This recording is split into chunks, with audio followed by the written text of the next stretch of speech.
जय राधा माधव जय कुंज बिहारी।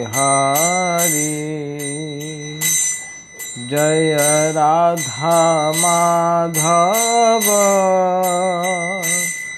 जय कुंज बिहारी। जय गोपी जन वल्लभ जय गिरिवर धारी। जय गिरिवर धारी। जय गोपी जन वल्लभ जय गिरिवर धारी। जय गिरिवर धारी। जय यशोदानंदन जय ब्रज जनरंजन। जय ब्रज जनरंजन। जय यशोदानंदन जय ब्रज जनरंजन। जय ब्रज जनरंजन। यमुना तीर वनचारी जय कुंज बिहारी। जय यमुना तीर वनचारी जय कुंज बिहारी। यमुना तीर वनचारी जय कुंज बिहारी। यमुना तीर वनचारी जय कुंज बिहारी। जय राधा माधव जय कुंज बिहारी। जय राधा माधव जय कुंज बिहारी। हरे कृष्णा कृष्ण कृष्ण हरे हरे। हरे राम राम राम हरे हरे। हरे कृष्णा कृष्ण कृष्ण हरे हरे। हरे राम राम राम हरे हरे। हरे कृष्ण कृष्ण कृष्ण हरे हरे। हरे राम राम राम हरे हरे। जय कृष्ण बलराम जय कृष्ण बलराम। कृष्ण बलराम जय कृष्ण बलराम। जय राधा श्याम सुंदर राधा श्याम सुंदर राधे। जय गौरनिताय गौरनिताय जय गौरनिताय। प्रभुपाद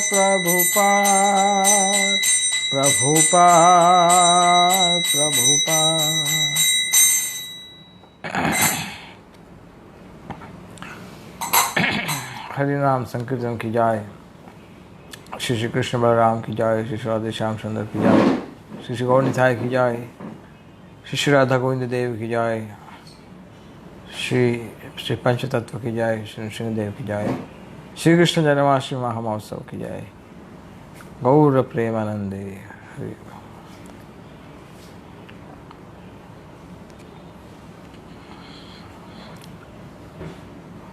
ओम अज्ञानतिमिरान्धस्य ज्ञानाञ्जनशलाकया चक्षुरुन्मीलितं येन तस्मै श्रीगुरवे नमः।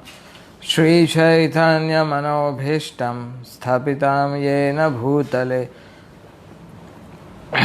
स्वयं रूपा कदा मह्यं ददाति स्वपदान्तिकां। जय श्री कृष्ण चैतन्य प्रभु नित्यानंद, श्री अद्वैत गदाधर शिवासदि गौर भक्तवृंद। हरे कृष्णा कृष्णा कृष्णा हरे हरे, हरे राम राम राम हरे हरे। हरे कृष्णा। कल हमने चर्चा किया था कि किस तरह से असुरों के प्रभाव से दुखी होकर के पृथ्वी ने भगवान से अवतार लेने के लिए या ब्रह्मा जी से सहायता मांगने के लिए प्रार्थना की। उन्होंने सोचा कि मैं गाय का रूप लेकर के जाऊंगी। ब्रह्मा जी के पास जाकर के उन्होंने अपना दुख निवेदन किया। ब्रह्मा जी ने सारे अपने कार्य साइड में रख कर के उनकी बात को ध्यान से सुना और तुरंत उनकी सहायता करने के लिए राजी हो गए। शिव जी, इंद्रदेव आदि देवताओं को लेकर के, पृथ्वी को अपने साथ लेकर के ब्रह्मा जी भगवान विष्णु की, जो क्षुरदक्षाई विष्णु के नाम से प्रसिद्ध है, क्षीर सागर पर उनकी स्तुति करने गए, उनको आवाहन करने गए, उनसे प्रार्थना की सुरक्षा के लिए। और भगवान ने उनको कहा कि मैं पहले से तुम्हारी ये बात को जानता हूँ और मैं तो जल्दी से तुम्हारी सहायता करने प्रकट होने वाला हूँ। साथ साथ में मेरा ये आदेश है कि सभी देवताओं को आदेश दिया जाए कि वो यदुकुल में और अलग अलग स्थानों में जहाँ पर मैं लीला करने वाला हूँ वहाँ पर जन्म ले। अभी से ही शुरू हो जाए जन्म लेना उनका। और योग माया को आदेश दिया कि उनको भी प्रकट होना पड़ेगा मेरी सहायता के लिए। और ब्रह्मा जी ने ये सारी बात सुनाई देवताओं को। और तत्पश्चात हमने चर्चा की थी कि वसुदेव की जब विवाह हुआ था वसुदेव का देवकी के साथ, तो कंस उनको लेकर के बहन को ससुराल छोड़ने के लिए स्वयं रथ को चलाने का उन्होंने निर्णय किया। बहन के प्रति अपने स्नेह को प्रदर्शित करने का ये मौका था। और वो दुष्ट बुद्धि का अवश्य था, लेकिन एक भाई का जो कर्तव्य वो पालन कर रहा था। वो प्रणाली भी है, परंपरा भी है। लेकिन जैसे ही देवताओं ने देखा कि ये तो देवकी का ड्राइवर का काम कर रहा है, तो देवकी की सेवा कर रहा है, तो भगवान अगर देखेंगे कि मेरी माता की सेवा करेगा तो इसको मैं वध कैसे करूँगा, तो इसलिए शायद कृपा कर दे उस पर। तो देवताओं ने आकाशवाणी की कि बोले तू जिसकी सेवा कर रहा है वही उसका 8वां बच्चा तेरा वध करेगा।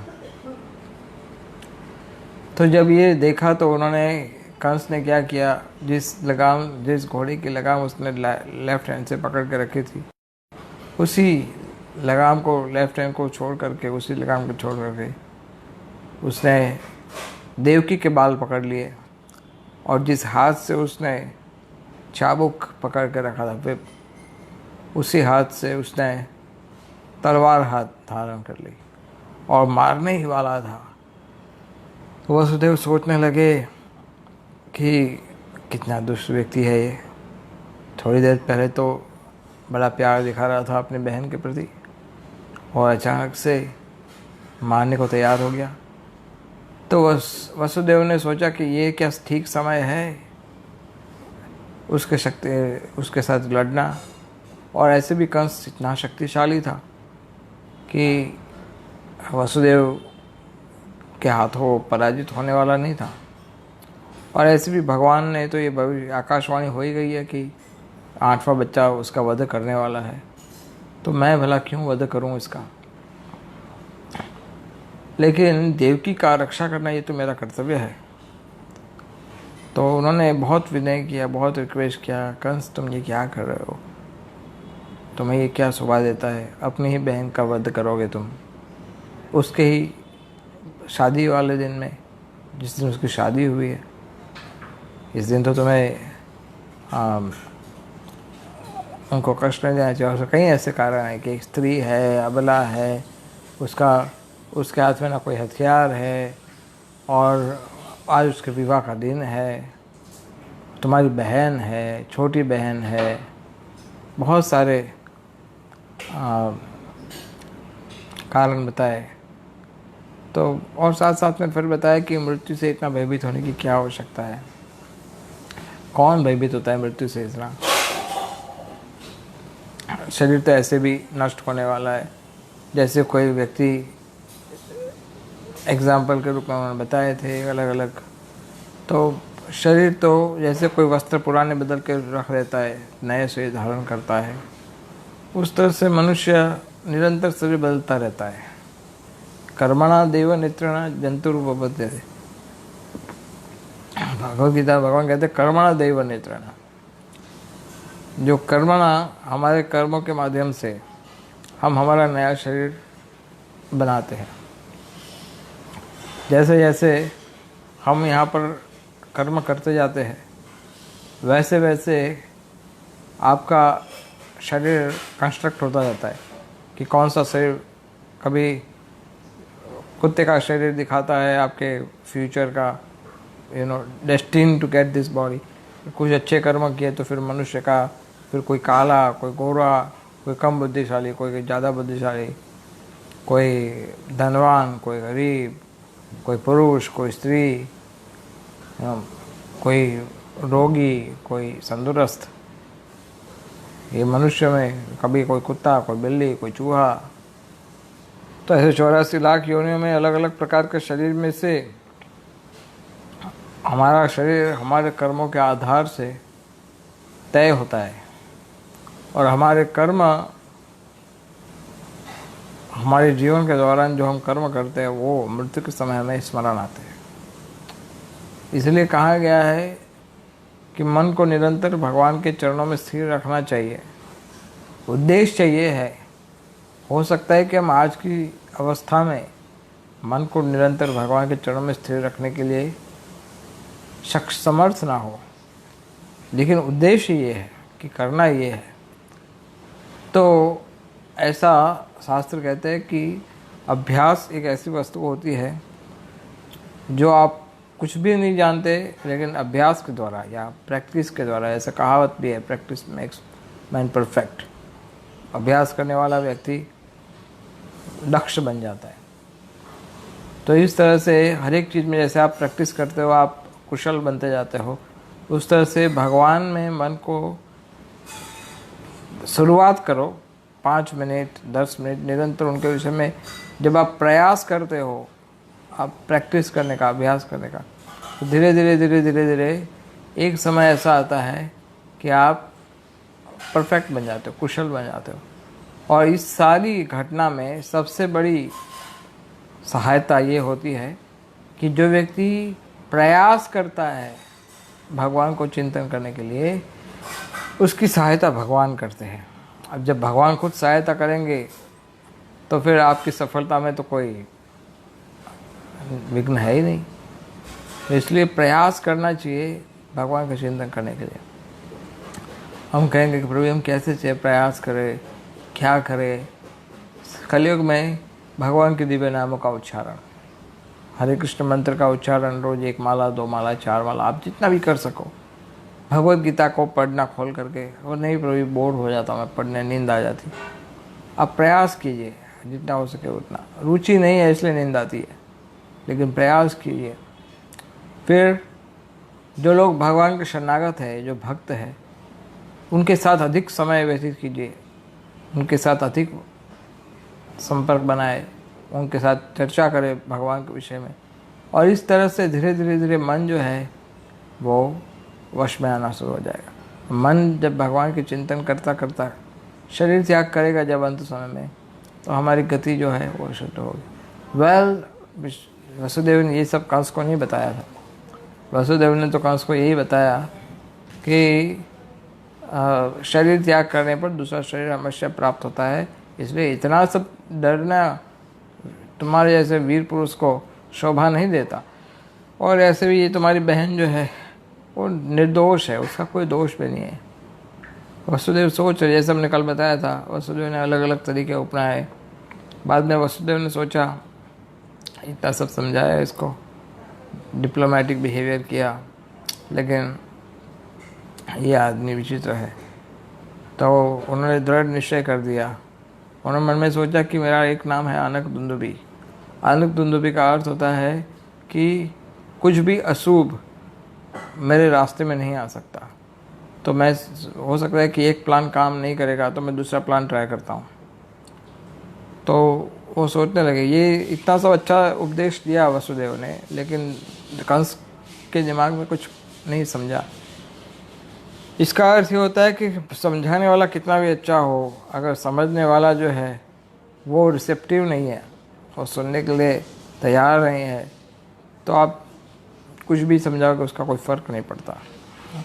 दोनों ही जो पार्टीज़ है, सीखने वाला और सिखाने वाला, ये दोनों तैयार होने चाहिए एक दूसरे के लिए, सुनने समझने के लिए।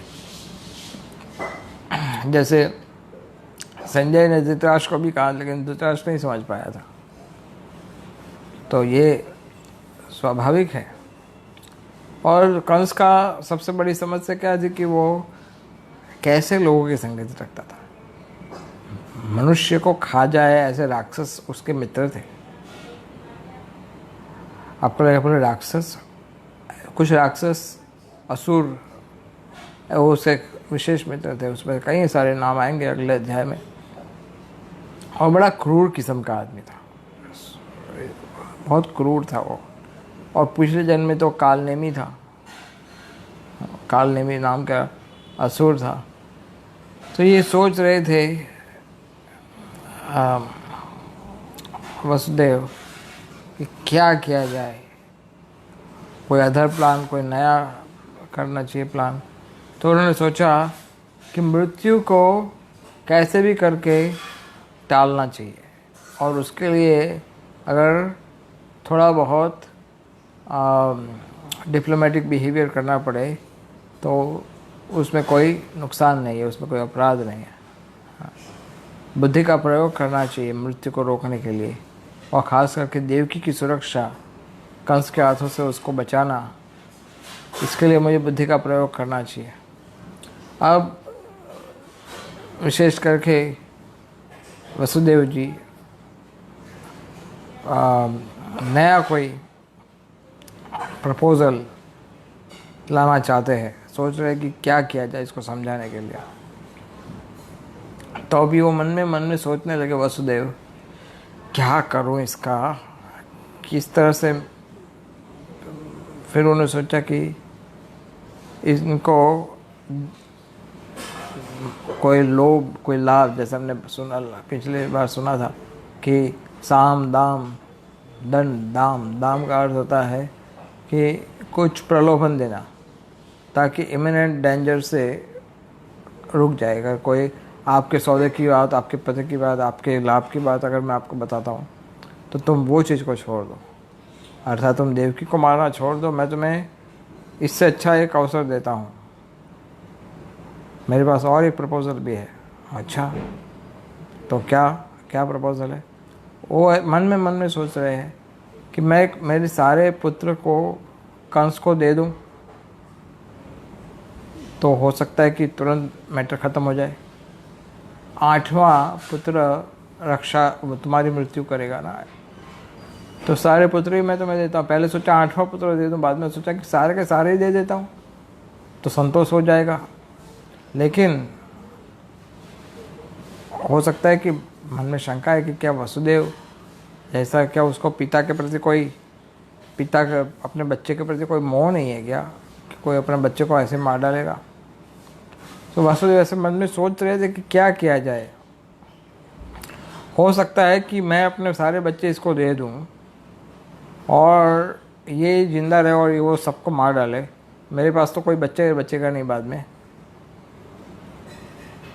और अगर ये सारे बच्चे अगर उसने नहीं मारे, समझो कि कंस ऐसे ही मर गया पहले, मेरे बच्चों को बड़े होने से पहले या बच्चे जन्म ले उससे पहले ऐसे ही वो मर गया, तो मेरे सारे बच्चे जीवित रह जाएंगे। लेकिन अगर कंस भी जीवित रह गया और मेरे बच्चे वो उसका भी जन्म हो गए, तो शायद मुझे एक एक करके सारे बच्चे उसको हाथ में देने पड़ेंगे। अगर मेरे बेटे सब अगर स्ट्रांग निकले, हो सकता है कि वो बड़े होकर के मेरे कंस की हत्या ही कर दे। लेकिन छोटे बच्चे जब बड़े होंगे तब हत्या करेंगे, लेकिन बच्चे कोई कंस मार देगा तो बच्चे क्या कंस के साथ लड़ाई करेंगे। तो ये सब विचार उनके मन में आ रहा था। तो फिर उन्होंने सोचा कि भगवान जो भी करेंगे ठीक करेंगे, Shraddha. This was another quality what he had. 5 महत्वपूर्ण कारण जो हमने कल चर्चा किया था आपसे, उसमें से एक कारण ये भी था, श्रद्धा वसुदेव का। तो वसुदेव के तीव्र श्रद्धा था भगवान के आदेशों के प्रति, वचनों के प्रति। भगवान का जो भक्त होता है वो अवश्य ये चीज़ को ध्यान में रखता है कि अवश्य रक्षिबे कृष्ण विश्वास पालन, कृष्ण अवश्य मेरी रक्षा करेंगे, इसमें कोई शंका का स्थान नहीं। जैसे प्रहलाद महाराज, उनके पिताजी वो इतने दुष्ट बुद्धि के थे, हिरण्यकशिपु, कि वो राग असुर था, इंद्र चंद्र देवता जी सब लोग उससे डरते थे, लेकिन विष्णु का नाम सुनना पसंद नहीं करता था, वो भगवान का बड़ा विरोधी था। लेकिन प्रहलाद, उसकी गोद में उसको बिठाया और प्रहलाद बिल्कुल उसके कान के पास बैठा हुआ अपनी गोद में बच्चा, और बच्चा को पूछा, बेटा तुम क्या सीखा सबसे अच्छा? एंड वंडरफुली प्रहलाद सेड, श्रवणम कीर्तनम विष्णु स्मरणम पाद सेवनम अर्चनम मंदनम दास्यम सख्यम आत्मनिवेदनम। And this is so fearless. और प्रहलाद को उठा के पटक दिया जमीन पर। ऐसे प्रहलाद को मारने के अनेक उपाय किए, लेकिन प्रहलाद कभी भी एक कदम भी पीछे नहीं हटे। अर्थात भक्त जो होते हैं वो भगवान पर पूर्ण रूप से आश्रित होते हैं, और ख़ास करके जब ऐसी कष्टमय सिचुएशन हो, जब खास करके वसुदेव का जो सिचुएशन है वो बहुत ही टिपिकल सिचुएशन है कि उसको अपने 6 बच्चों को देने की बात है, सोच रहे कि दूँ नहीं दूँ, देवकी को रक्षा करूँ। देवकी की रक्षा करना ये सबसे पहला करते हो, इसके लिए मुझे वचन देना पड़ेगा और तभी जाके ये ठीक होगा। तो मेरा कर्तव्य क्या है? मेरा कर्तव्य है कि मैं कर्तव्य का पालन करूं। तो कर्तव्य का पालन का अर्थ ये नहीं होता है कि हमें आसक्त होकर के काम करना पड़ता है हमेशा, और अनासक्ति का अर्थ ये भी नहीं होता है कि हम लापरवाह रहे। अर्थात जब हम कर्तव्य का पालन करते हैं तो हमें अनासक्त होकर के कर्तव्य करना चाहिए। हाँ, सो वसुदेव ने फिर ये प्रपोजल रखा। क्या प्रपोजल रखा? वसुदेव ने उनको कहा कि मैं अपने सारे बच्चे तुम्हें अर्पण करूँगा। हाँ, तो अभी ये वसुदेव का ये पूरा अपने आप को मन को पूरा तैयार किया। कितना बड़ा डिसीज़न लेना था, कितना बड़ा डिसीज़न, कितना बड़ा स्टेप उन्होंने लिया, और उसमें भी कंस का प्रशंसा भी किया। इसके श्लोक का उपयोग हुआ है यावद आत्मनि दर्शनम। यावद आत्मनि दर्शनम का अर्थ होता है कि इच्छित परिणाम प्राप्त करने के लिए मनुष्य को अपनी बुद्धि का प्रयोग करना चाहिए और अपनी पूरे सामर्थ्य को प्रस्तुत करना चाहिए। तो वसुदेव जो है वो एक्सटर्नली स्माइल, बाह्य रूप से वो थोड़ा स्माइल किए, लेकिन अंदर से बड़ी तीव्र दुख की उनको अनुभव हो रहा था। सो कभी कभी ऐसे डुप्लीसियसी या ये डिप्लोमेटिक या डुप्लीसियस बिहेवियर करना पड़ता है केवल सत्य की रक्षा करने के लिए। जैसे भगवान ने युधिष्ठिर को कहा था कि बोलो अश्वत्थामा, तो कोई कह सकता है नहीं ये तो गलत है, लेकिन सत्य की रक्षा करने के लिए, धर्म की रक्षा करने के लिए कभी कभार भक्तों को भगवान का जो मिशन है उसको फुलफिल करने के लिए एक कार्य करना पड़ता है। तो भगवान के हेतु को सिद्ध करने के लिए वसुदेव ने ये सोचा कि मुझे रिस्पॉन्सिबल बनना चाहिए। जैसे हम अभी चर्चा कर रहे थे कि भक्त को जिम्मेदारी का भान होना चाहिए, अपने अपनी जो जिम्मेदारी होती है वो समझना चाहिए। अनासक्ति का अर्थ होता है हमारा कर्तव्य समाप्त होने के बाद उसके फल के प्रति अनासक्ति, इसको अनासक्ति बोलते हैं। और लापरवाही बोलते हैं कर्तव्य करने से पहले उसके प्रति अनासक्ति, वो लापरवाही के कारण होता है। तो इसलिए अगर हम इसकी महत्व का समझेंगे नहीं, इसको क्यों किस तरह से हमें इसका पालन करना है, या फिर कृष्ण की सेवा को प्राधान्य देना है या उसको प्राथमिकता देना है, तो वो प्रयास के प्रति अनासक्ति नहीं होती है, परिणाम के प्रति अनासक्ति होती है। सो इस तरह से वसुदेव ने सोचा कि आपको देवकी से तो कोई भय नहीं है, राइट? हाँ, देवकी से तो कोई भय नहीं है, और देवकी के बेटे जो होंगे वही तुम्हारी मृत्यु का कारण बनेगा, देवकी तो नहीं बनेगी। अरे नहीं, यही तो आकाशवाणी थी ना। हाँ, यही आकाशवाणी थी। तो मैं आपको एक वचन देता हूँ। क्या वचन दे दोगे? मैं देवकी के जो बेटे होंगे वो सब तुम्हें ला करके दे दूंगा। तो it was a big decision. Devaki के हृदय में भी वो तो ऐसे भी डरी हुई थी, वो सोच रहे उनके पति जो करेंगे वही सही है। सो ये तो बिल्कुल सौदा किया वसुदेव ने देवकी को बचाने के लिए, लेकिन ये आवश्यक था और ये डिप्लोमेटिक डिसीजन था। तो भक्तों को, जैसा हमने बताया, डिप्लोमेटिक। सो भक्तों का क्या विचार होता है कि खूंटी-नाटी जो होता है वो भक्ति के जीवन में एक्सेप्ट नहीं किया जाता, लेकिन कृष्ण की प्रसन्नता के लिए वसुदेव ने जो किया वो सही था। खूंटी-नाटी का अर्थ होता है कि निजी स्वार्थ को संतोष करने के लिए, अगर वसुदेव केवल अपने स्वार्थ को संतोष करने के लिए कुछ गलत उल्टा सीधा कुछ प्रपोजल दिया होता तो अवश्य ही उनके लिए ये गलत था।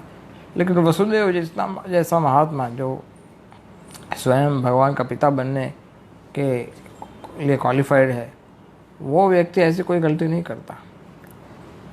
सो इसलिए भक्त जो होते हैं वो दैत्य के द्वारा और दानव के द्वारा, दोनों के द्वारा उनकी प्रशंसा होती है, क्योंकि भक्त जो होता है वो केवल निस्वार्थ भाव से कार्य करता है, उसके हृदय में कोई दूसरी इच्छा नहीं होती।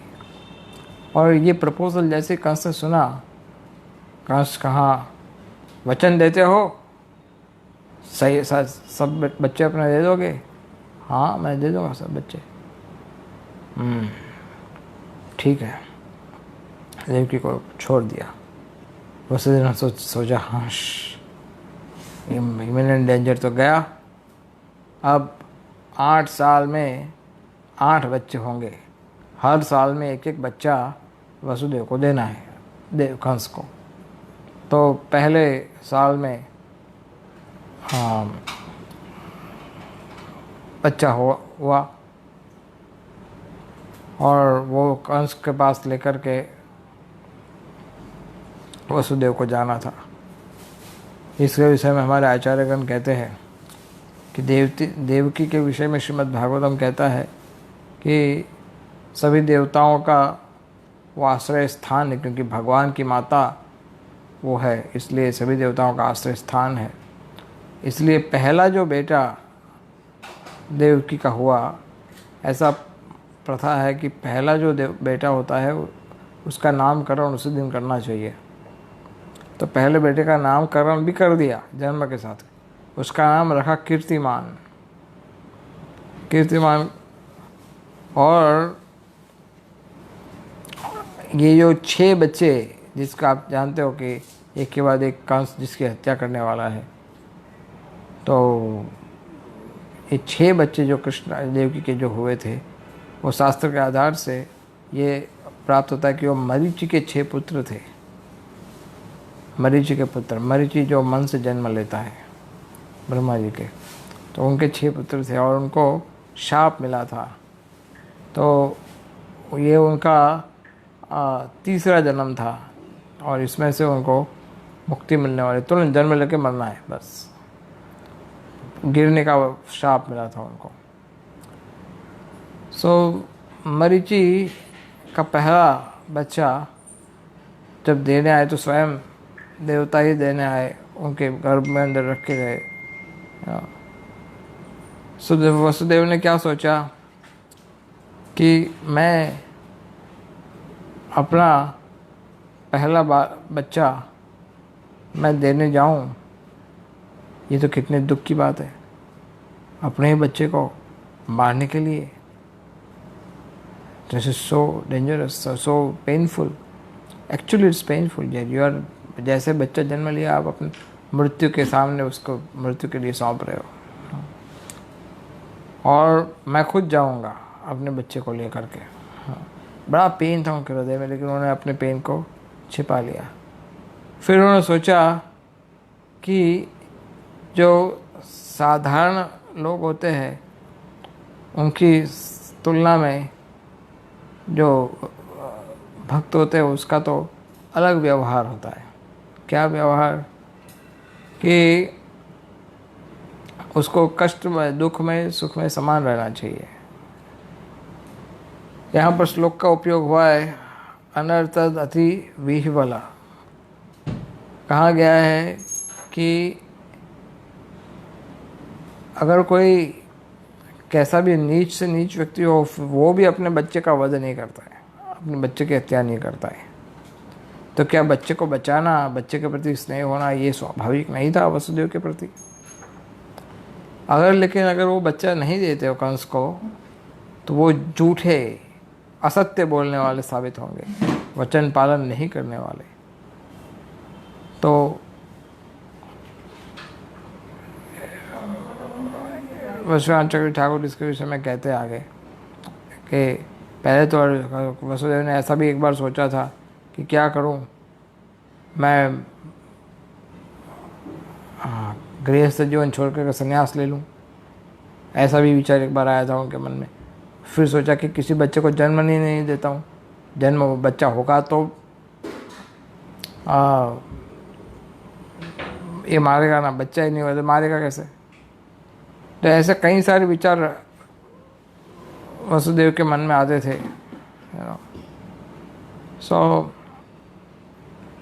वसुदेव ने सोचा कि सत्य बोलना, जब बच्चा जन्म हुआ है तो सत्य बोलना ये साधु का स्वभाव है।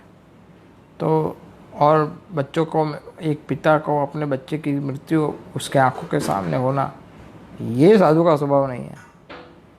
तब क्या किया जाए? लेकिन फिर उन्होंने सोचा कि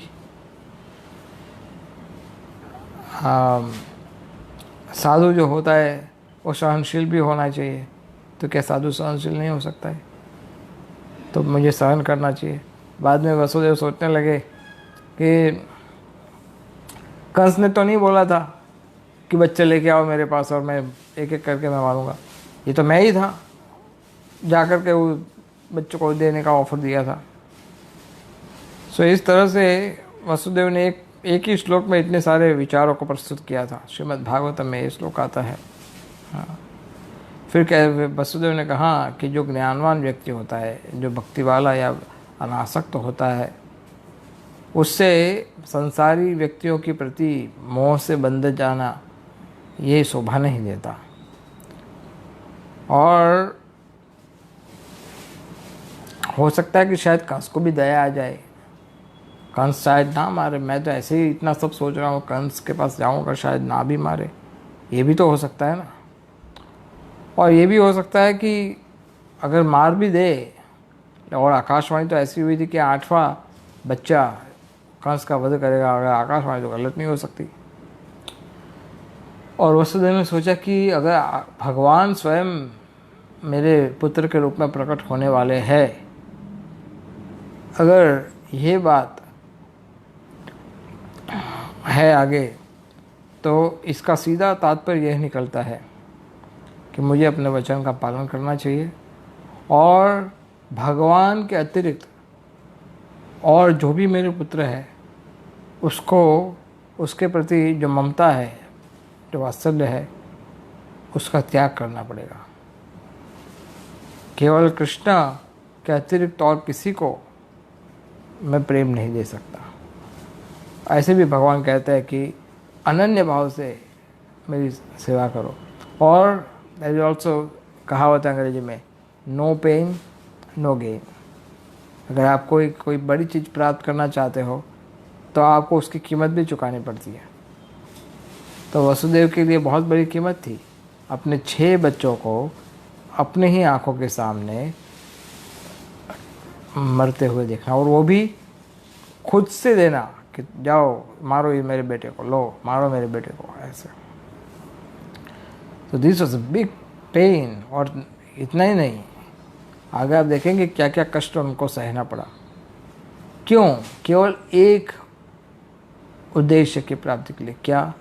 उनके हृदय में बड़ी इच्छा थी कि भगवान मेरे यहाँ पर जन्म ले और मैं उनका दर्शन करूँ।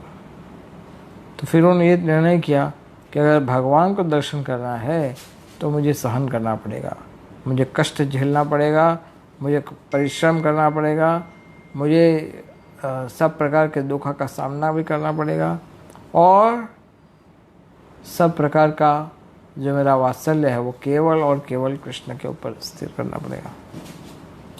तो यह विचार करके फिर वो गए थे अपने बच्चे को लेकर के, वसुदेव। और ये बात सही भी है, अगर आप भगवान को सही में प्रसन्न करना चाहते हो तो आपको कठिनाई का सामना करना पड़ता है। कंफर्ट जोन में रह कर के हम जो भी कुछ करते हैं उससे हम तो शायद खुश हो जाएंगे, लेकिन हम भगवान का ध्यान आकर्षित करने में इतने समर्थ नहीं हो पाएंगे। थोड़ा मेहनत करना पड़ता है भगवान की प्रसन्नता के लिए। जब भगवान देखेंगे ये व्यक्ति दिन रात एक करके मुझे प्रसन्न करने का प्रयास कर रहा है, तब जाके आप शायद भगवान का ध्यान आकर्षित करेंगे। पूरा मेहनत करें। प्रभुपाद भक्तिवेदांत सरस्वती ठाकुर कहते थे, ये मत सोचिए कि आप भगवान को देखना चाहते हो, रादर आप ऐसे सेवा करो भगवान की कि भगवान आपको देखने के लिए आकर्षित हो जाए। तो श्रील प्रभुपाद जी का ये उदाहरण आप देख रहे हो, 70 साल की आयु में इतना मेहनत करके, कितना कठिनाई, कितने कठिन परिश्रम किए। 25 साल भारत में उन्होंने बड़ी मुश्किल से बिताए। प्रचार भी, उनको कोई सहायता करने वाला नहीं था, उनके पास धन नहीं था, और उन्होंने जो अनुवाद किया था भगवद गीता का वो भी चोरी हो गया बाद में। सो प्रभुपाद को बड़ा कष्ट हुआ। उनको कोई वीज़ा नहीं था उनके पास विदेश जाने के लिए, ना कोई स्पॉन्सरशिप था, और बड़ी मेहनत करके जब सब एक एक करके जब उनको वीज़ा प्राप्त हुआ, उसके बाद उनको स्पॉन्सरशिप प्राप्त हुआ, उसके बाद उनको टिकट चाहिए, टिकट कोई बहुत महंगी टिकट होती और टिकट के लिए धन तो था ही नहीं, तो कार्गो स्टीमर में 1 महीना का प्रवास समुंदर में उन्होंने बिताया और उसमें भी 2 बार हार्ट अटैक आया। और वहाँ अमेरिका में जाने के बाद भी ऐसा नहीं था कि कोई उनको रिसीव करने आने वाला है, उनको खुद से नए देश में पहली बार खुद से ढूंढ के जाना था। और इतना ही नहीं, 1 साल अमेरिका में रहे, डाउनटाउन में, जहाँ पर बोरी स्ट्रीट अमेरिका न्यूयॉर्क में, जहाँ पर सबसे स्लम एरिया जो माना जाता है, ऐसे स्थान में रहे। और पियक्कड़, नशेबाज, कोई कभी एक बार उनका हमला भी हुआ था उनके ऊपर। तो ऐसे स्थान में रह कर के उन्होंने प्रचार करने का प्रयास किया और बाद में भगवान ने इतना सब परीक्षा किया, इतना सब कष्ट झेला, तब जा कर के ये हरे कृष्ण आंदोलन का शुरुआत हुआ। उन्होंने हरे कृष्ण मंत्र का कीर्तन किया पार्क में बैठ कर के, खुले में, टॉम्किन स्क्वायर पार्क, और उस कीर्तन को सुन करके लोग इकट्ठा हुए और भगवान के नाम की शक्ति से लोग का हृदय पवित्र होने लगा। और फिर धीरे धीरे ये आंदोलन, ये भगवान के दिव्य नाम का ये प्रचार है, वो पूरे विश्व में फैलने लगा। So it's not easy when you want to preach, when you want to serve Krishna, when you want to please Krishna, you have to get out of the comfort zone and you have to do more services than what you can do. So like this, Vasudev ने बड़ा मेहनत किया भगवान को प्रसन्न करने के लिए, और तब जा कर के अपना मन को स्थिर किया। Then he went to गए कंस के पास। जब कंस ने वसुदेव को देखा कि वो वसुदेव जो है वो झूठ नहीं बोलता है, वो सत्यवादी है और उस पर पूरा भरोसा किया जा सकता है, तो उसको बड़ा आश्चर्य हुआ, हंसने भी लगा। अपने बेटे को मेरे पास लेके आया, कैसा बाप है ये। और रियली भगवान, ये विष्णु के भक्त, whatever, I mean, nice people. So अपना बच्चे को लेके आया और खुश भी हुआ अंदर से कि देखा, वचन का पालन किया, झूठ नहीं बोला था इसने। हाँ, सो बड़े हंसते हुए कंस ने बोला वसुदेव को, बेटा वसुदेव जी, आप अपने बच्चे को घर ले जा सकते हो, मुझे तुम्हारे पहले बच्चे से कोई भय नहीं है। देवकी का 8वां जो संतान है, तुम्हारा और देवकी की जो 8वां संतान है, केवल मुझे उसकी ही चिंता है, क्योंकि आकाशवाणी के आधार पर तो वो मेरा वध करने वाला है, तो मुझे इसकी कोई चिंता नहीं है, तुम इसको ले जा सकते हो। हाँ, सो इस तरह से वसुदेव को जब बताया गया, लेकिन वसुदेव तो ठीक है, जैसे मन में तो सोचा था एक बार कि देखा, मैंने सोचा था ना, नहीं मारेगा ये अब अपने बच्चे को, लेकिन बाद में फिर जाते जाते रास्ते में सोचने लगे, ये इसका क्या भरोसा, ये तो कुछ भी कर सकता है, ये असुर लोग, उनका कोई गारंटी नहीं होता है, ये लोग कुछ भी कर सकते हैं, क्योंकि इनकी जो इंद्रियां हैं वो संयमित नहीं होती और इसलिए लोग दृढ़ निश्चय नहीं होते। जिसकी इंद्रियों पर वश नहीं होता, वो उसके पास दृढ़ निश्चय की शक्ति नहीं होती है। दे आर नॉट डिटरमिन्ड, उनके पास डिटर्मिनेशन नहीं मिलता, तो वो इसका कोई भरोसा नहीं।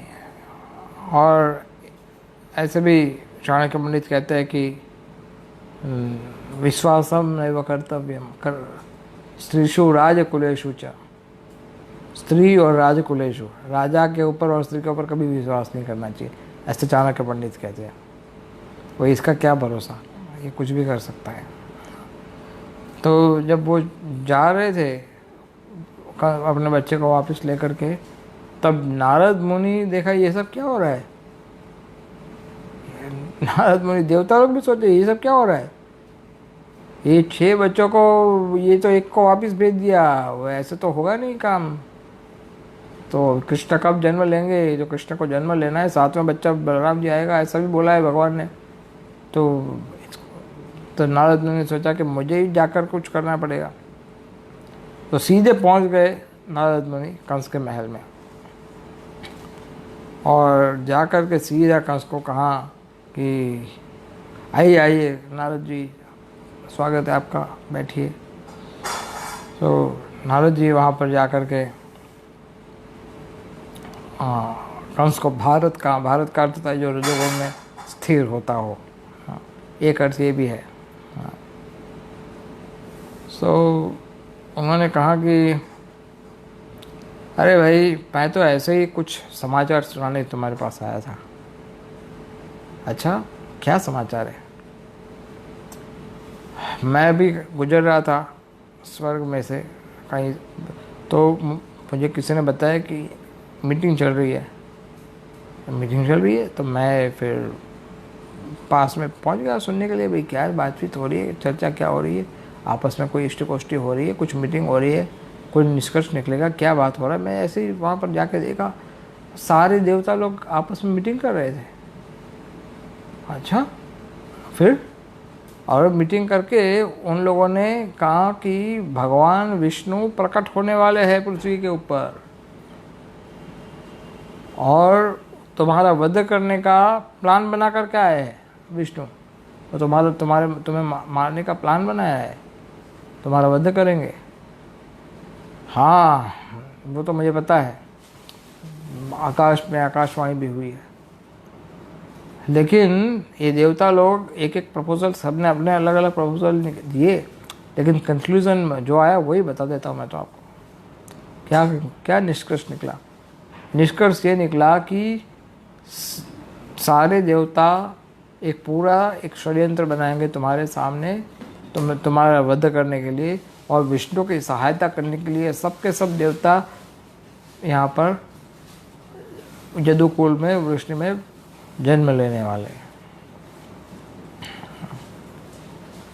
तो इसलिए सावधान रहो, बस यही बताने के लिए मैं तुम्हें आया था। और सुना है कि देवकी के पहले बालक को तुमने माफ़ कर दिया, जाने दिया। हाँ, 8वें बालक से मेरी मृत्यु का बात हुआ था, पहले बालक को भला क्यों मारूं? बहन का बेटा है, क्यों मारूं? हाँ, बात तो वैसे तुम्हारी सही है, क्यों बच्चे को तो ऐसे क्यों मारना चाहिए, लेकिन तुम जानते नहीं विष्णु बड़े चतुर है, बड़े चपल है। जब उन्होंने बोला है कि देवकी का 8वां गर्भ, लेकिन 8वां गर्भ की गिनती कहाँ से शुरू होगी वो तो बताया नहीं। रिवर्स गिनती होगी तो पहला गर्भ 8वां हो गया ना। रिवर्स गिनती करेंगे तो 8, 7, 6, 5, 4, 3, 2 और 1, तो ये पहला ही तो विष्णु हो सकता है। अगर दूसरे बालक से गिनती करे, या पीछे से गिनती करे, या बीच में से गिनती करे, तो इसका अर्थ तो ये हुआ कि देवकी का कोई भी बेटा तुम्हारा वध कर सकता है, तुम्हारा वो विष्णु बन के आ सकता है। अरे हाँ, ये बात तो मैंने सोची ही नहीं। तो और गुस्से में आ गया, सोचा कि नहीं, थैंक यू नारद मुनि, तुम कितने अच्छे हो, तुमने मुझे चेतावनी दे दी, मुझे अच्छा सहायता किया, नहीं तो मैं तो वैसे ही छोड़ देता सब बालकों को 8वें। Thank you so much, I am really appreciating your concern, तुम कितना ध्यान रखते हो मेरा, थैंक यू सो मच। तो कुछ लोग सोचेगा कैसा है नारद मुनि, वो उसको भला अच्छा वसुदेव अपने बच्चे को लेके जा रहे हैं और कृष्ण के भाई को, और कंस को उल्टा सीधा बता करके उसको मारने का प्रयास किया। एक्चुअली नारद मुनि का ऐसा, हमें कभी उनके दोष नहीं इस तरह से ढूंढना चाहिए। क्यों? क्योंकि इसके पीछे एक रहस्य है। नारद मुनि जब भी ये कार्य करते हैं वो कृष्ण की सेवा में, लीला में सहायता करने के लिए करते हैं। कृष्ण को प्रकट करने के जो विधि होती, जैसे कहा जाता है कि राम एक बार वो दशरथ महाराज रामचंद्र के पिता थे। और दशरथ महाराज ने क्या किया, राम उनके यहाँ जन्म लेने वाले थे, लेकिन 60,000 साल तक राम भगवान को प्रतीक्षा करनी पड़ी क्योंकि उनके पिता ही तैयार ही नहीं थे। सो डिले, रामलीला में 60,000 साल का डिले हुआ था। सो ये एपिसोड याद था उनको। तो इसलिए, और नारद मुनि, जैसे एक बार ऐसा हुआ था कि दैत्य और दानव के बीच में बड़ा लड़ाई हो रहा था, और उसमें दानव की साइड से बलि महाराज थे। पहले शुरू में बलि लड़ने के लिए गए थे। दानव तो अक्सर ऐसा होता था, कभी देवता जीतते थे, कभी दानव जीतते थे। तो इस बार ऐसा हुआ कि भगवान खुद देवताओं को शक्ति दे दिया और सब दानवों को बड़ी पिटाई की, जोर जोर से पढ़ाई, इतना मारा, बहुत सैन्य नष्ट हुआ। भागने लगे दानव लोग, दैत्य लोग भागने लगे। और ये दैत्य जब भागने लगे, बलि महाराज भी भागने लगे और ये ख़त्म ही करने वाले थे। तो भगवान वामन देव का जन्म कैसे होगा? भगवान प्राकट्य करने के, वामन देव का प्राकट्य करना था, बलि का उद्धार करना था। तो नारद मुनि वहाँ पर तुरंत जाकर इंद्र के पास जाकर कहा कि बस करो, अब कितना युद्ध करोगे? चले तो गए बेचारे, छोड़, माफ़ कर दो, जाने दो, अब ये नहीं करेंगे, कुछ नहीं करेंगे। है भी क्या उनके पास? कोई शक्ति वक्ति तो बची नहीं है। अब तुम इतने बड़े विद्वान, इतने बड़े सम्राट हो, स्वर्ग के राजा हो, शक्तिशाली हो, उदार चरित्र हो, छोड़ दो, जाने दो। ऐसा कैसे भी करके उल्टा सीधा समझा करके दैत्य को बचा लिया। और दैत्य बोले, थैंक यू नारद मुनि, आपने हमें बचा लिया, thank you so much. Narad मुनि मन में सोचते, भाई तुम्हारा बचाने का मेरा स्वार्थ था। क्या स्वार्थ था? कि मैं चाहता था कि भगवान वामन के रूप में प्रकट हो और बलि का उद्धार करे। इसलिए कई बार नारद मुनि को लोग गालियाँ दे सकते हैं, लेकिन नारद मुनि का उद्देश्य केवल यही था कि वो भगवान की लीला को सहायता करने चाहते थे। तो नारद ने क्यों किया ऐसा काम? तो इसके कई सारे कारण हैं। वसुदेव कंस को भड़काया क्योंकि भगवान को वो खुद अपने आँखों से जल्द प्रकट होना देखना चाहते थे। देवताओं की खुशी भी इसी में थी। वसुदेव और देवकी भगवान की प्रतीक्षा कर रहे थे। भगवान को प्रकट करने के लिए वसुदेव और देवकी की जो आतुरता है उसको बढ़ाना चाहते थे। वसुदेव और देवकी की जो भक्ति शक्ति है, उनकी सहनशीलता है, उसको खुद अपनी आंखों से देखना चाहते थे। कंस का मृत्यु जल्दी से हो जाए, ये भी एक कारण था, क्योंकि भगवान आएंगे तो कंस मरेगा, भगवान आएंगे नहीं तो कंस कैसे मरेगा। वसुदेव और देवकी का आशीर्वाद भी लेना चाहते थे, क्योंकि बाद में उन्होंने वसुदेव को, नारद मुनि को थैंक यू भी कहा था, क्योंकि कृष्णा जब वृंदावन चले गए तो अगर उन्होंने सहायता नहीं की होती तो कृष्णा नहीं आए होते। और एक कारण था कि कंस को फेवरेबल बना दिया। कंस उनके प्रति सम्मान की दृष्टि से देखने लगा। कंस, एक रूप से देखा जाए तो नारद मुनि ने कंस की सहायता नहीं की, कंस के हृदय में भय अधिक बढ़ा दिया। यही कार्य है नारद मुनि का। तो कंस ने तो वाह वाह इतना गुस्सा हो गया, तो पकड़ लो उसको, वसुदेव और देवकी को डाल दो कैद खाने के अंदर और पहले बच्चे को ख़त्म कर दो। खुद ही मार डाला बच्चे को। विष्णु हो सकता है शायद, क्या पता।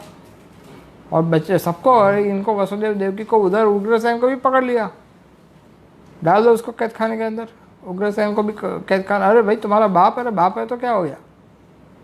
पास्ट में ऐसे बहुत सारे देखा है हमने, एक्चुअली है ऐसे, भूतकाल में ऐसे बहुत बार हुआ है कि ऐसा सुनने में आता है, इतिहास में पढ़ने में आता है कि औरंगजेब ने अपने बाप शाहजहाँ को, वो तो सम्राट था जिसने ताजमहल बनाया था, इतना बड़ा राजा था, तो उसको अरेस्ट कर दिया था, उसको कैद खाने में डाल दिया था और सैनिकों को बोल दिया था कि इसको खाना पीना भी मत देना, भूख प्यास से तड़प तड़प के मर रही है। इतना क्रूर था वो औरंगजेब।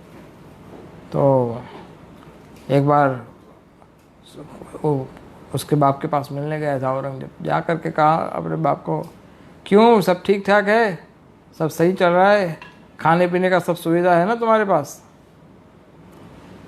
तो उसके बाप ने बोला, अरे निर्लज्ज, क्रूरता की कोई हद होती है। एक तो तुम्हें खाना पीना तो बंद कर दिया और ऊपर से पूछता है कि खाना पीना चल रहा है कि नहीं चल रहा है। अरे काश ये तो मेरा दुर्भाग्य है कि तू मेरा बेटा के रूप में आया, और काश मेरा जन्म हुआ होता, हिंदू खानदान में जन्म हुआ होता, तो हिंदू परिवार में कम से कम वो लोग तो, तुम तो जी, हिंदू लोग तो मरने के बाद भी पानी डालते हैं पितरों को, और तुम तो जीते जी पानी बंद कर दिया मेरा। काश मुझे हिंदू जन्म दिया होता, लेकिन दुर्भाग्य मेरा तेरे जैसा औलाद मुझे मिला। तो इस तरह से बाद में ऐसा उससे पूछा था कि तुम्हारा कोई इच्छा है? तो बोला था शाहजहाँ ने कि भाई मैं चाहता हूँ कि मैं ताजमहल देखता रहूँ, एक छोटा सा विंडो बना के दो मुझे, मैं ताजमहल देखना चाहता हूँ। और फिर तो इस तरह से ये कोई पहली बार नहीं हुआ, ऐसे बहुत सारे क्रूर लोग जन्म लिए हैं जिसने अपने पिता को या अपने बच्चे को या अपनी माता को या अपने मित्र को या सबको अपने निजी स्वार्थ के कारण असुरी भावना से ख़त्म कर दिया। कंस को मूर्खता से वो सोच रहा था कि वहाँ आकाशवाणी हुई थी 8वें बच्चे की, अभी ये तो सोच रहा है कि सारे ही बच्चे हो सकते हैं।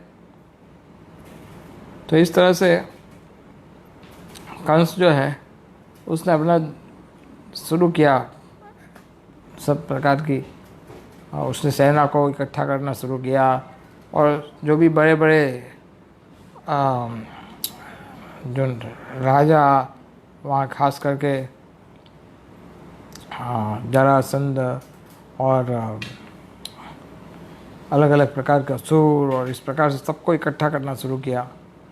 और उसके डर से उसका सूरसेन का राज ले लिया, उग्रसेन का ले, तो यदु वंश के जो बड़े बड़े राजा थे उन लोग को फिर छिपना पड़ा, कहीं ना कहीं भागना पड़ा, उन सबको निर्बल कर दिया। तो कुछ लोग गए कुरुस में जाकर के छिप गए, कोई निषाद, कोई विदर्भ चले गए, कोई कैकय, कोई पांचाल, कोई विदेह, कोई कौशल, इस तरह से अलग अलग स्थानों में उन लोग को भागना पड़ा, छिपना पड़ा। सो ये सब कार्य उसने किया, और कुछ बहुत सारे असुरों को भी उसने इकट्ठा किया था, भौमासुर, बकासुर, अगासुर, द्विविद, और ये सब केशी, फिर अरिष्ट, बका, पूतना, इस सब को उन्होंने उस कंस ने इकट्ठा किया था, सबके साथ मैत्री बनाई। सब अलग अलग प्रकार के असुर थे।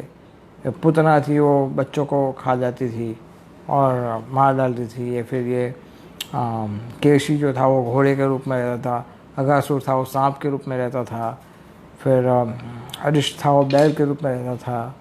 तो इस तरह से अलग अलग असुर अलग अलग प्रकार से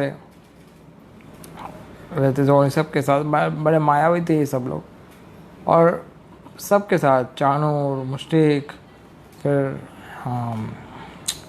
और कौन था, भौमासुर, फिर जरासंध, प्रलंबासुर, धेनुकासुर, बकासुर, ये सब के साथ उसने अपना मैत्री बनाया था, और सबको त्राही मचाया सब जगह।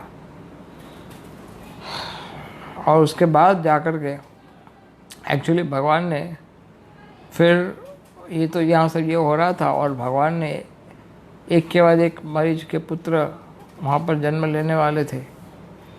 तो भगवान ने उस समय वैकुंठ में अपनी शक्ति है योग माया, उसको बुलाया। हाँ, क्योंकि भक्तों के प्रति भगवान बड़े कृपालु होते हैं। भगवान ने सोचा कि ये 7वां बालक आएगा और कुछ करेगा परेशान, इससे अच्छा है कि मैं इनके मन का टेंशन, छः के बाद अब नो मोर टेंशन्स, कोई समस्या नहीं। तो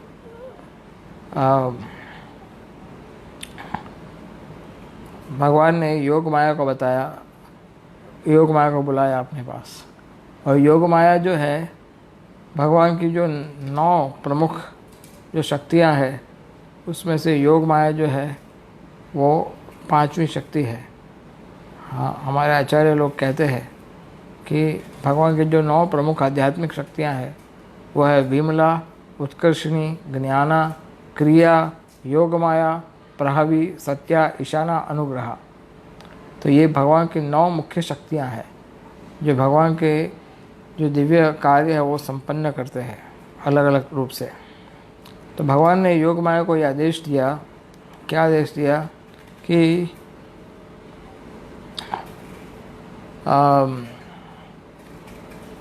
तुम मेरी शक्ति हो, सारे संसार में तुम्हारी पूजा होती है और सब पर आशीर्वाद देना तुम्हारा कार्य है। तुम एक काम करो, तुम जाओ ब्रज धाम में, वृंदावन में। और ऐसा स्थान है वृंदावन जहाँ पर पूरा गैये का चरण, ग्वाले लोग रहते हैं और उनकी पत्नियाँ अपने सुंदर भूमि पर रहते हैं। सुंदर स्थान है वृंदावन, बड़ा सुंदर जगह है। यहाँ पर बहुत सारी गैये भी रहती है। और यहाँ तक कि वसुदेव की पत्नी, वसुदेव ने क्या किया था, अपनी पत्नियों को कंस के भय के बचा करके सीक्रेटली भेज दिया था नंद महाराज के घर पे। तो गांव में रहेंगे नंद महाराज के, वहाँ पर नंद उनका मित्र है। और कहा कि तुम जब तक ये सब समस्या सुलझ नहीं जाती तब तक मेरी दूसरी पत्नियाँ जो है तुम उनका संभाल रखो, सुरक्षित रखो और ब्रज में भले रहे, वृंदावन में। तो रोहिणी को भेज दिया था नंद महाराज के भवन में। नंद महाराज राजा थे वहाँ पर। तो वो भी सब लोग वहाँ पर गए। भगवान ने उनको कहा कि जाओ तुम नंद गोकुल, जो कि आज महावन में है, आप देखा होगा वहाँ पर गोकुल जो यमुना के पार है वृंदावन से सामने।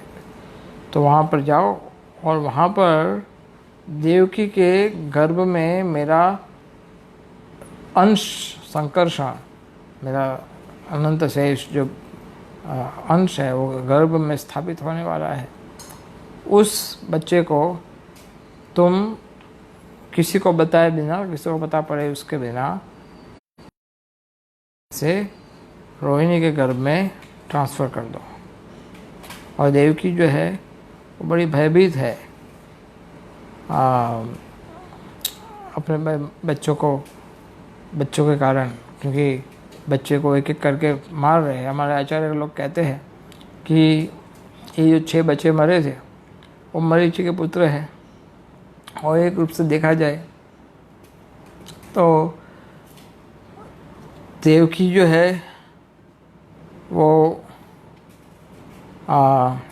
भक्ति की अगर अवतार माना जाए, और मरीचि है वो मन का अवतार है।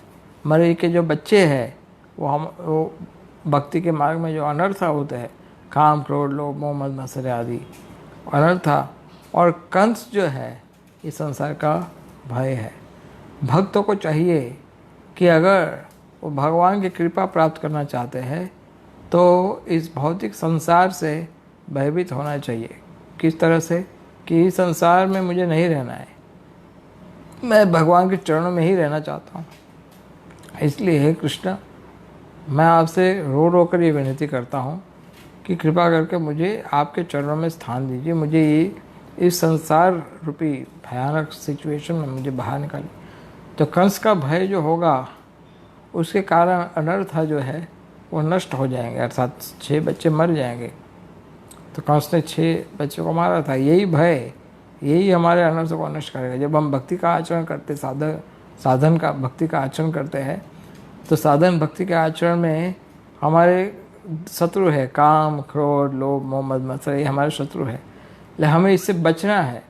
अगर हम ये सोचेंगे कि नहीं यहाँ पर कोई प्रॉब्लम नहीं है, ये सब सही है, यहाँ पर तो फिर हम इसके प्रति सावधान नहीं रहेंगे कि भाई मुझे जल्दी से जल्दी मेरे हृदय में से काम, क्रोध, लोभ, मोह, मद, मत्सर्य इस शत्रुओं को हटाना है। अगर जब तक हम इसके लिए सावधान नहीं रहेंगे तो भगवान की कृपा कैसे होगी। तो भगवान को प्रसन्न करने के लिए हमें यह हमारे अनर्थ जो है, शत्रु है, उससे मुक्त होना चाहिए। ये प्रयास हमारा होना चाहिए। और ये इसके लिए जो सहायता करते हैं वो है बलराम जी, जो सातवें बच्चे, सातवें बालक के रूप में आएंगे। और बलराम जी को कहा जाता है आध्यात्मिक गुरु, आदि गुरु। तो आदि गुरु का कार्य क्या है? गुरु आपको सहायता करते हैं, कृपा करते हैं कि आपके हृदय में जो कचरा होता है, काम, क्रोध, लोभ, मोह, मद इत्यादि जो कचरा है, उसको गुरु आपको धीरे धीरे करके उससे मुक्त करते हैं। कैसे? आपको गाइडेंस देते हैं, इंस्ट्रक्शन देते हैं कि इसका पालन करो। अगर जो भक्त चुस्त रूप से गुरु के आदेशों का पालन करता है, उसके हृदय का सारा मैल दूर हो सकता है। और जैसे देवकी को 8वीं संतान के रूप में कृष्ण का पुत्र के रूप में प्राप्ति हुई, उस तरह से कृष्ण प्रेम की प्राप्ति हुई। उस तरह से बलराम जी जो है वो साक्षात सेवा का स्वरूप है और कृष्ण साक्षात प्रेम का स्वरूप है। तो अगर हम बलराम जी या आध्यात्मिक गुरु के आदेशों का चुस्त रूप से पालन करके सेवा करेंगे अधिक से अधिक भगवान की, उनके वैष्णव की, गुरु परंपरा की, इस तरह से सेवा करेंगे तो इसका परिणाम यह आएगा कि हमें कृष्ण प्रेम की प्राप्ति हो सकती है। गुरु भगवान बलराम जी के हाथ में हल होता है और गुरु जो होते हैं वो वही कार्य करते हैं। क्या? बलराम हल से सब कचरा हटाते हैं खेती में से, और गुरु जो होते हैं वो हमारे हृदय में से सब कचरा हटाते हैं उनके आदेशों के द्वारा, आदेश के माध्यम से, आदेशों का पालन करने से। और इस तरह से भगवान ने यह आदेश दिया कि तुम जाओ और मेरे अंश को, बलराम जी को उधर शिफ्ट करो, रोहिणी के गर्भ में। तो यहाँ पर 3 शक्तियाँ आप देख सकते हो। क्या? ब्रह्मा जी जीव तत्व के रूप में भगवान को आह्वान किया, बलदेव जी जो विष्णु तत्व है जिन्होंने देवकी के गर्भ में प्रवेश किया पहले, और शक्ति तत्व, विष्णु तत्व, जीव तत्व और शक्ति तत्व। शक्ति तत्व की सहायता से उनको ट्रांसफ़र किया एक गर्भ में से दूसरे गर्भ में। ये 3 तत्वों की सहायता भगवान ने लिया, तब जाके के स्वयं भगवान कृष्ण प्रकट होने के लिए तैयार हो। तो ये 6 बच्चे को मरने के बाद देवकी को, जब देवकी ने ये बताया, भगवान ने ये योग माया को बताया, तो इस तरह से इनका ट्रांसफ़र करो।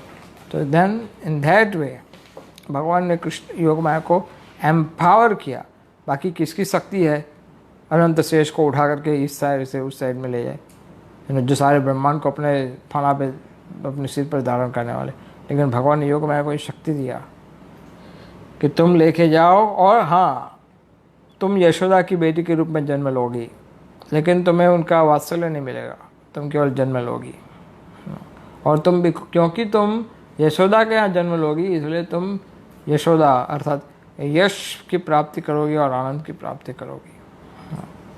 सो लाइक दिस भगवान ने कहा देव योग माया को, और आगे भी एक आदेश दिया जिसकी हम कल चर्चा करेंगे, कि भगवान ने कहा कि तुम अलग अलग रूपों में पूजी जाओगी, और सब जो भौतिक इच्छा रखते हैं ये सारे तुम्हारे पास आएंगे, तुम सबको भौतिक इच्छा पूरी करने का वरदान दोगी, और तुम बहुत प्रसिद्ध होगी, तुम्हारी पूजा करेंगे ये लोग। तो इस तरह से उनको ये आशीर्वाद दिया, और तब जाकर के फिर बलराम जी का जन्म हुआ और फिर कृष्ण जन्म हुआ। तो कल हम बलराम जी का जन्म की चर्चा करेंगे, और कृष्ण जन्म के पहले देवताओं ने भगवान के गर्भ में स्तुति किया था, उसकी चर्चा करेंगे। और फिर परसों कृष्ण जन्म नंद महाराज के भवन में किस तरह से कृष्ण का जन्म हुआ और किस तरह से वहाँ पर सेलिब्रेशन हुआ, उसकी चर्चा हम जन्माष्टमी के दिन करेंगे। So thank you very much. Hare Krishna.